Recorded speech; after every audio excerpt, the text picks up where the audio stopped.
गोड गुलाबी रंगाचं हे स्ट्रॉबेरी आईस्क्रीम बघा. किती छान झालंय ना?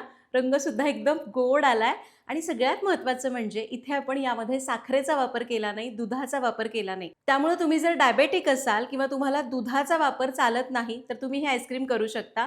चवीला हे छान लागतं. साखर न वापरता सुद्धा हे हलकंसं गोडसर होतं. एकदा जरूर करून बघा. त्यासाठी तुम्हाला या व्हिडिओला लाईक करायचं आणि व्हिडिओ शेवटपर्यंत बघायचा आहे. चला बघूया. नमस्कार, सरिताच्या स्वयंपाकघरात म्हणजेच आपल्या सरिताज किचनमध्ये आज आपण करणार आहोत आणखी एक आईस्क्रीमचा प्रकार स्ट्रॉबेरी आईस्क्रीम. पण हे आईस्क्रीम आपण साखर न वापरता किंवा दुधाचा वापर न करता करणार आहोत. करायला एकदम सोपं आहे. तुम्ही जर व्हीगन असाल म्हणजे तुम्हाला दुधाचे प्रॉडक्ट चालत नाहीत किंवा तुम्हाला साखर चालत नसेल तर हे आईस्क्रीम तुम्ही बिनधास्त करू शकता. फक्त 4 साहित्य लागतं. रेसिपीला सुरुवात करूया.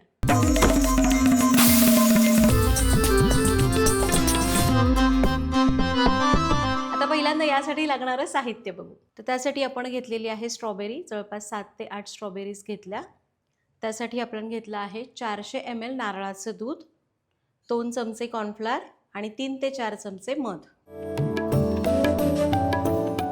साहित्य बघितलं. रेसिपीला सुरुवात करूया. तर आपल्याला स्ट्रॉबेरीज लागणार आहेत. आता छान स्ट्रॉबेरीज बाजारात येत आहेत. त्यामध्ये आपण स्ट्रॉबेरी घेऊया. आता इथं ना याला धुवायचं आहे. त्यासाठी मी थोडंसं मीठ घालते. यामध्ये पाणी घालूया. याला 5 मिनिटं आपल्याला मिठाच्या पाण्यामध्ये ठेवायचं आहे आणि मग स्वच्छ धुवून घ्यायचं. तर 5 मिनिटं मिठाच्या पाण्यातनं स्ट्रॉबेरी काढल्या, परत एकदा स्वच्छ धुतल्या. आता याला आपण कापून घेऊया.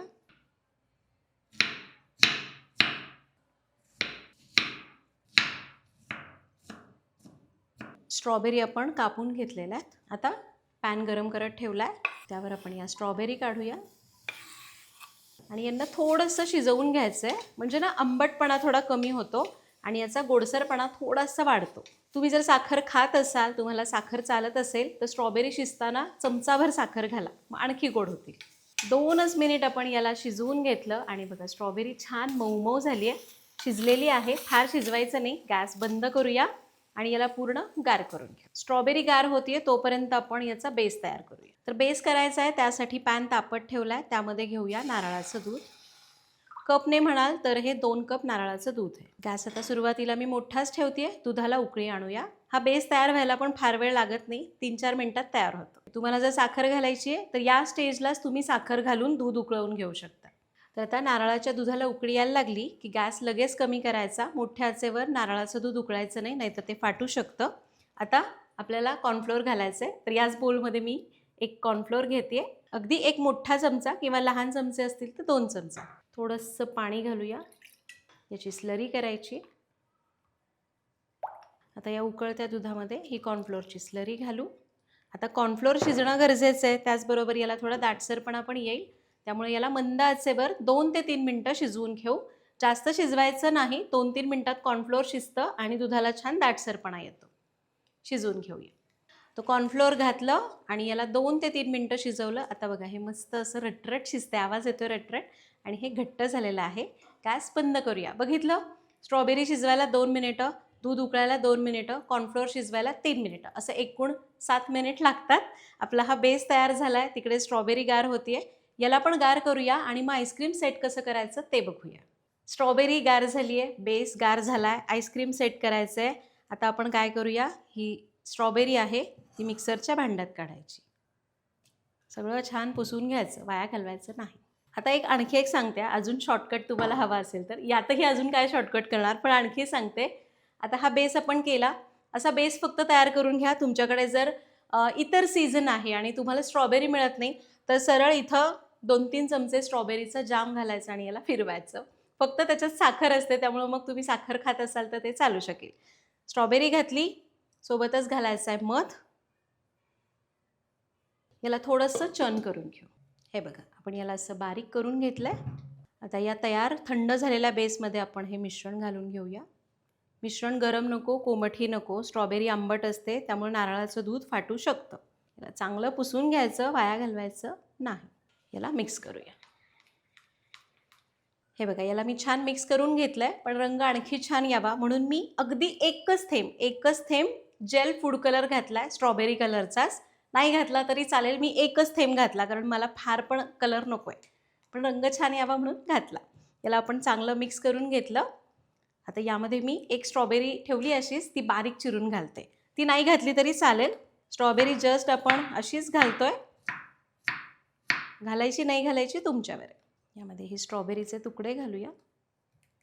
तर आपण यावर्षी 2 आईस्क्रीमचे प्रकार बघितलेत, स्ट्रॉबेरी आईस्क्रीम आणि चॉकलेट आईस्क्रीम. स्ट्रॉबेरी आईस्क्रीम मनस्वीला आवडतं आणि चॉकलेट आईस्क्रीम पार्थला आवडतं. याला मिक्स केलं. आता याला सेट करूया. आता इथं मी हा बोल घेतला आहे, यामध्ये आपण हे आईस्क्रीमचं पेस्ट काढूया.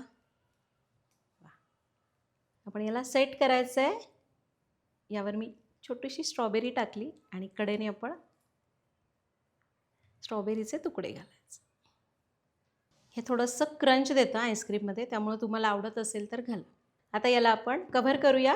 याला काही माझ्याकडे झाकण नाही, त्यामुळे मी याला क्लिंग रॅपने चांगलं टाईट करून घेणार आहे.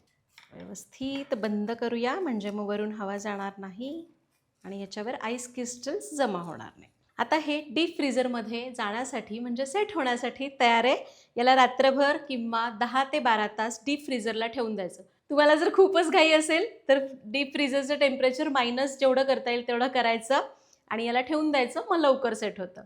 याला मी आता सेट करते. दुसऱ्या दिवशी सकाळी भेटूया. आणि दुसऱ्या दिवशी सकाळी आपलं हे स्ट्रॉबेरी आईस्क्रीम तयार झालं आहे, जे मनस्वीला आवडतं. फक्त मी यामध्ये साखर घातलेली नाही आहे, त्यामुळं काय म्हणते काय माहिती. आणि याच्यावर थोडे क्रिस्टल्स जमा झाले होते, कारण यावर आपण जरी क्लिंग रॅप लावला असला ना तरी वरून झाकण नव्हतं. त्यामुळं झाकण जरूर ठेवा, म्हणजे वर बर्फाचे कण जमा होणार नाहीत. मी काय केलं, ते बर्फाचे कण वरनं खरडून काढले. आता याला तुम्ही स्कूप करू शकता, पण हे थोडंसं घट्ट होतं, आपल्या कँडीज कशा असतात तसं. त्यामुळं मी स्कूप न करता मी याला आधी बाहेर काढून घेते आणि मग पाहिजे त्या आकारामध्ये आपण याला कापू शकतो. अगदी तुमच्याकडे असं भांडं नसेल तर तुम्ही आपलं ग्लास असतात ना छोटे छोटे, त्यामध्ये काड्या घालून तुम्ही याला सेट करून ठेवलं तरी चालेल. मी काय करते, आता याचे तुकडे करून घेणार आहे. कडेनी आपण याला थोडंसं मोकळं करून घेऊया. हे बाहेर काढून एक 10 मिनटं ठेवलं. आता याला मी बाहेर काढते आणि मग आपण कापून घेऊ. याला काढून घेऊया. हे आपण काढून घेतलंय. जरा काढायला त्रास झाला, तुम्ही सरळ त्याच्यातच कापून खायला घेऊ शकता. आता याला मी कापून घेते असे. तर याला मी कट करून घेतलंय. आपण याला सर्व करूया.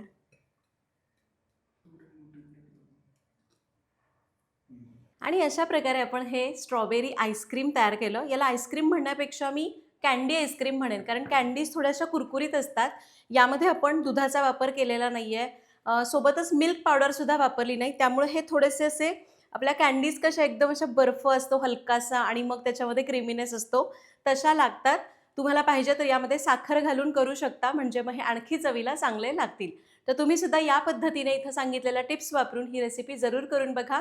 बाहेरचं आईस्क्रीम खायचं नाही आहे आणि डायबेटीज असेल तर या पद्धतीने तुम्ही करू शकता. चव थोडीशी कॉम्प्रोमाइज होते, कारण यामध्ये साखर वापरली नाही म्हणून. पण तुम्हाला बिना साखरेचं आईस्क्रीम खाऊन आनंद लुटायचा असेल तर ही रेसिपी एकदा करा. भेटूया पुढच्या भागात. धन्यवाद.